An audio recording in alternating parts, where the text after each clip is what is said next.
Secret Window was directed by David Koepp and stars Johnny Depp as Morton Rainey, an author who is being accused of plagiarism. A guy who calls himself John Shooter shows up on his doorstep and says, "Hey, you stole my story." He leaves him his manuscript and Morton combs through it and realizes that it is very similar to a book that he had written. And now we have a problem. Who wrote the story first? At the same time, he's also in the middle of a divorce with the character played by Maria Bello. And this guy, John Shooter, becomes more aggressive every day to the point where Mort is fearing for his own life. And this movie is based off of the novella Secret Window, Secret Garden, which was published in 4 Past Midnight, a collection of Stephen King stories. And with The Dark Tower and the new It coming out, we're going to be talking about some Stephen King films. Oh my God, there's nothing better than the smell of a book. It's like crack. Book crack. This is book crack, I'm telling you. Just, have you ever done this? I'm serious. Let's just spend the rest of this review talking about how great books smell. This came out in 2004, and I remember going to the theater to see it, and I remember being very captivated by it. And a lot of it does have to do with the fact that the story, the idea of these two clashing writers, is highly intriguing. Some might say that the film goes in a direction that deflates that aspect of the story and makes it a lot less interesting. And I can, in a way, agree with that. This is certainly not a flawless movie. It has a lot of problems that we're going to talk about. But it's held a special place in my heart for a long time, and that's because even though I always liked Stephen King movies, it took a while for me to actually read his books. And he's now my favorite author. And I have this movie to thank, because after I saw this movie, it's a movie about writers, and it's very much so about writing and the turmoil of going through writer's block and what happens when you come into a problem like this where someone feels that you stole their story or there's some similarities. And it made me want to read the novella. And I thought, well, it's short. I'll give it a chance. If I like it, I'll read more of King's work. And ever since then, I have almost every single one of his books, and I've read a large majority of them.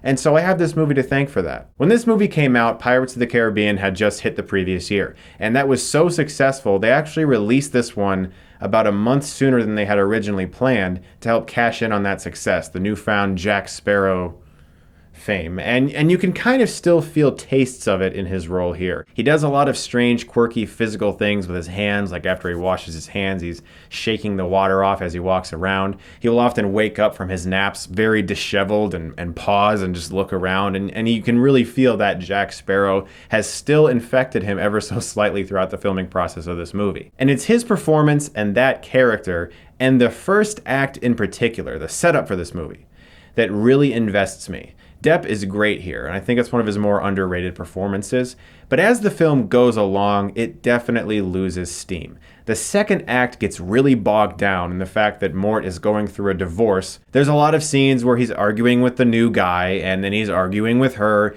and it's just a lot of domestic dispute stuff that is meant to give his character more depth, and it does. You do care for the guy because he was wronged and he was the one who was cheated on. But it goes on and it goes on, and you keep thinking to yourself, I'm more invested in the stuff with John Turturro, and I would like to get back to that story.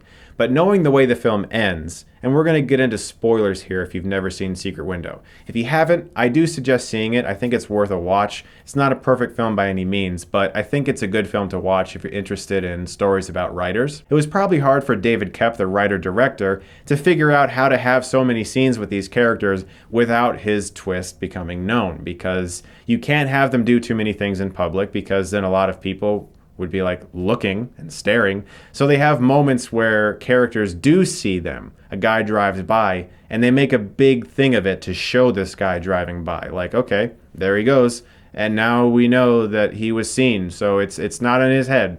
When I saw it in 2004 when I was 16, I didn't guess the twist. It surprised me.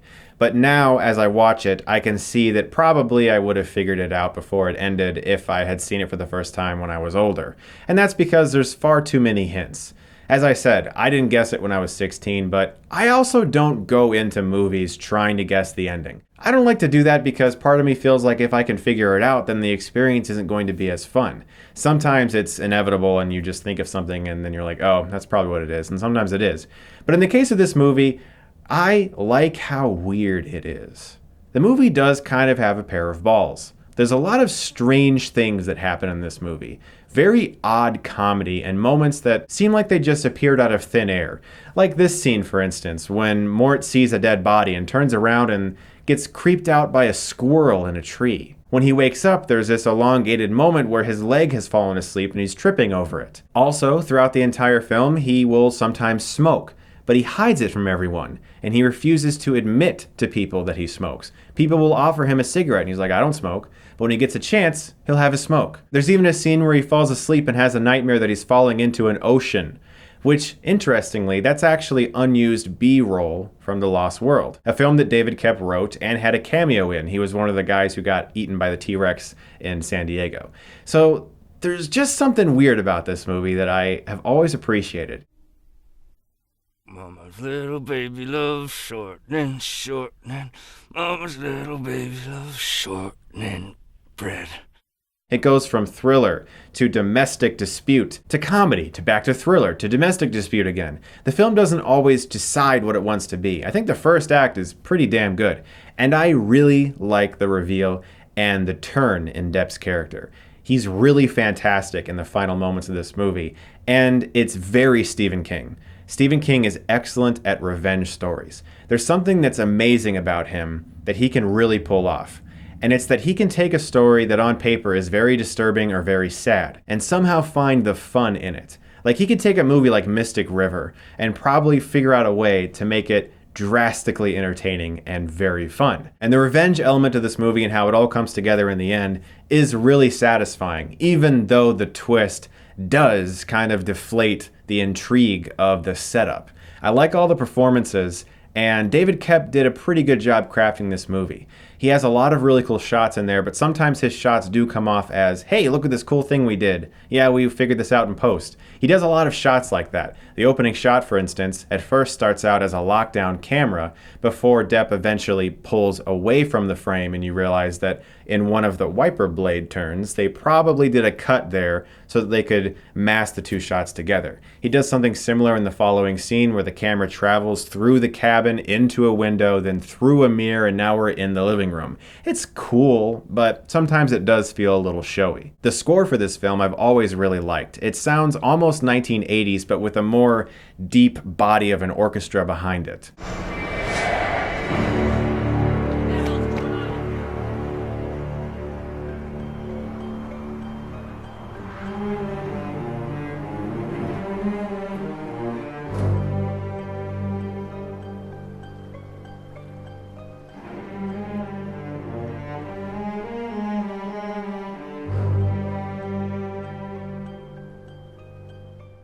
This film is worth checking out for the beginning and the end. The middle drags for sure, and it takes a while to get to the cool stuff. There's a lot of relationship drama that gets really bogged down in this movie. Charles S. Dutton, one of the best character actors ever, is pretty cool in this film, and he's also a bright spot of the movie. It's just that whenever Depp's character leaves the cabin, it's like the tension just goes away. When you're at the cabin or you're in the woods, you feel really enclosed in the environment. I watched it tonight in my 5.1 surround sound, and you could hear the forest and all the creatures surrounding you, and it felt so penetrating. But whenever he leaves the cabin, it's like, okay, let me just get back to the stuff with the story, because that's what's cool. I'm going to give Secret Window a B. It's certainly not one of the best Stephen King adaptations, but some do refer to it as one of the worst, and I disagree with that. I don't think it's that bad, and I think it is worth checking out. Guys, thank you so much for watching. Look forward to more Stephen King reviews leading up to Dark Tower and It. You guys are the best. Thank you once again. If you like this, you can click right here and get Stuckmanized.